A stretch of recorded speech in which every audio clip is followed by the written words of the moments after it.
Guys, how you doing? It's Marshall back at you again with another video. This one is a little different. Just going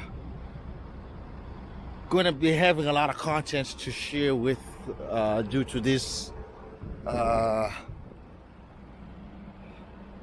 recent acquisition, so to speak.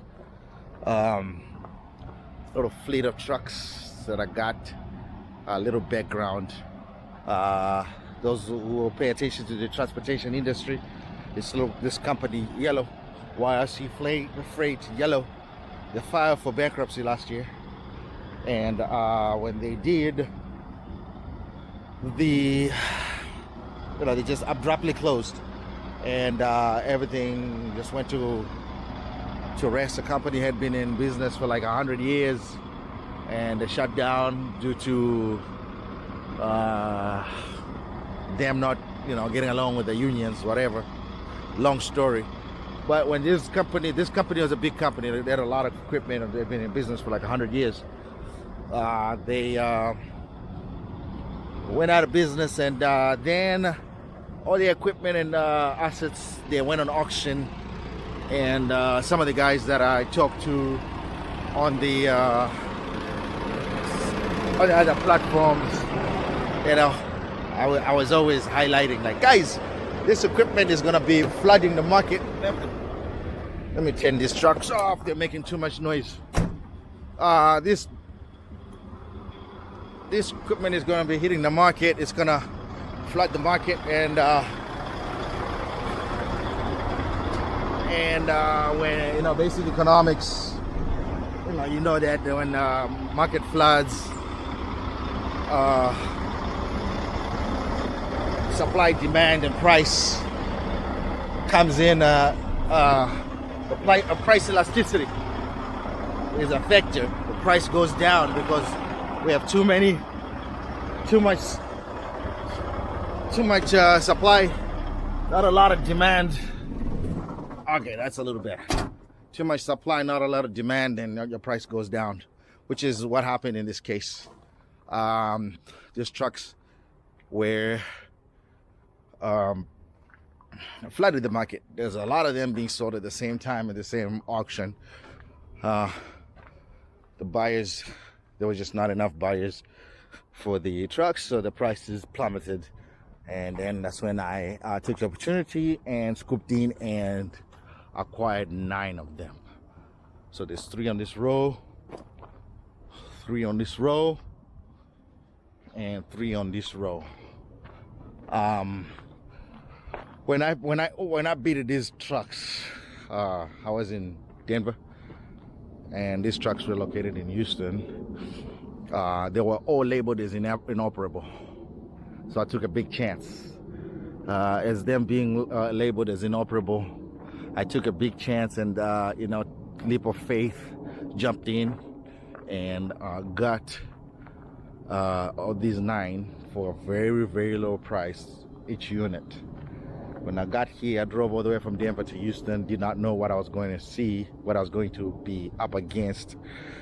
So the first one that I found, because they were scattered all over the auction yard, first one that I found fired right up. That gave me big hope, nice hope. I knew I was going to have some issues, but I did not know to what extent I was going to have. But spent a whole week, a few days actually, up and down the auction looking for the trucks that were mislabeled, they were not labeled right, searching one by one, and I found the ones, jump started them. Most of them just needed a jump start. So 8 out of 9 I managed to drive out of the auction, drive them out and here to the yard. The 9th one was towed because I couldn't get it to start, so they towed it and they brought it right here, and finally got a chance to come back, and I worked on it a little bit, managed to start it. It runs really bad, really rough, and it's misfiring. And it's misfiring. I'm not too worried about it because 8 out of 9 so far we're still winning, right? Then I started it. It's misfiring really bad, and what I did is I just put it to the back. Is that one right there? Put it to the back in the back corner so it's out of the way from the others as I work on them and get them going. Some projects that I want to get into. Then when I parked it, you know, it started leaking, and they think it's leaking diesel. It's streaming out right there. I'm not sure if the misfire just messed up the whole motor. I don't know, but at least this, you know, I'm about to put another can to hold that so it doesn't keep leaking onto the ground. I'm going to just leave it alone, and depending on how well we do with this project that I want to start, I might just use it as a parts truck. I might just use this one as a parts truck. I don't know. If not, then I'll get it fixed. Just depends on how bad it is, but it sounds really bad. It started. I drove it and I put it right here. If I use it as a parts truck, just the tires in the back. Just the tires in the back. The tires in the back right here cost more than I bought this truck for. You know, so, you know, if I use this as a parts truck, it might be a loss. I don't know. But just the tires themselves, if I were to buy tires, that will cost more than what I bought this truck for. So, and you know, all of them, they got pretty good tires. And just to get us started, I think I saw one that needs maybe a set. I think it's that one. A set right there. I'm not sure, but most of them, they got pretty good tires. Very good tires. I think that's that one. It's still decent. They're all recap. They're still decent though, enough to get started. You know. Yeah, this one might need some TLC. Damn. This one is good enough to get started. This one is pretty good. Very, very good. These are brand new almost. This one, this one might need some TLC. I don't know. We'll see. But anyway, this is the acquisition. I'm gonna be working on each one of these trucks to do an assessment as to what's wrong with it, what needs to be fixed, and what all we need to get it road ready. You know, some are missing mud flaps, and you know, mud flap here, mud flap there, just minor issues. But they all start except that one. I mean, it starts, but all of them can be driven except that one. I'm gonna need batteries and the like, because I'm having to jump start all of them with that good old start jump bag, starting all of them. And yeah, that's stay tuned for all the content. I'm gonna come up with some sort of script, some sort of checklist that I'll go through as I'm checking these trucks. And let me show you. Most of them, they don't open with the thing in the front. Anyway, you have to reach in there, push open. Let me show you, like this one right here. This particular truck. This is what's interesting about this whole yellow thing. This truck right here is a 2000 and I believe 2008, 2009, 2008 or 2009. It's got a Volvo D13. If we look closely, this thing was rebuilt in July 2018.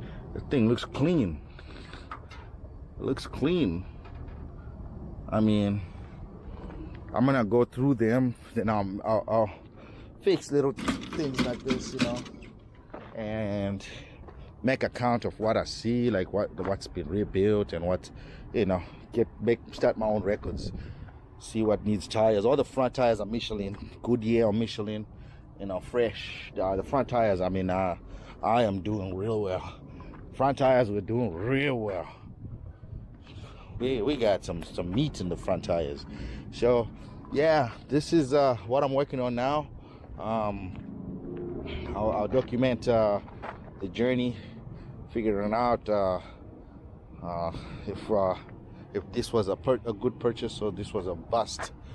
So far so good. 8 out of 9 drove. I drove them about 20 miles down where the Richard Brothers is.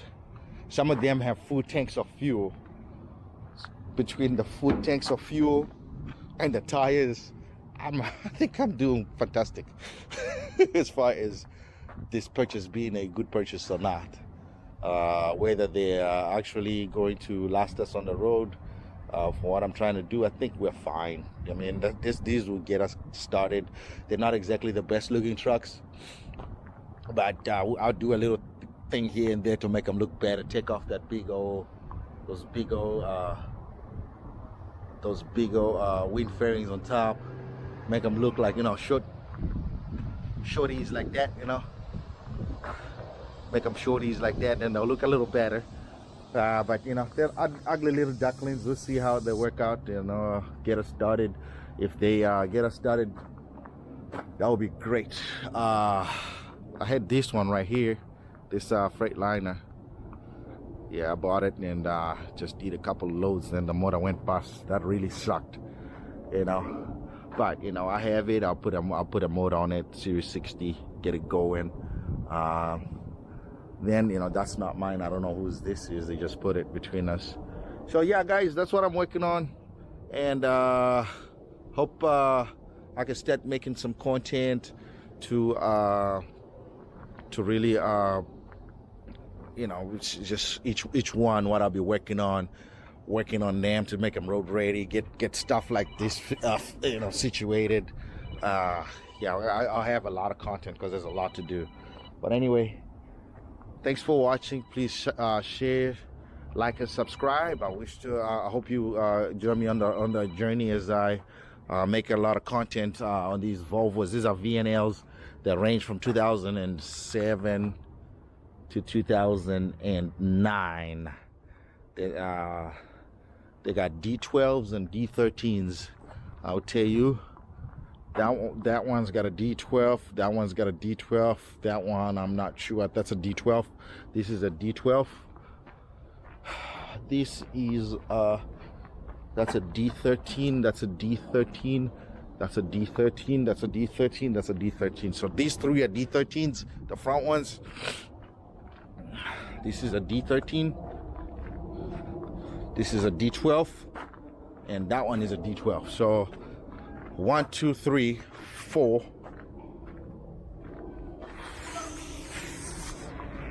5 D12s and 4 D13s. 1, 2, 3, 4 D13s. So I think what I'll do is I'll just have to come up with a good script and a good way to just keep account for them.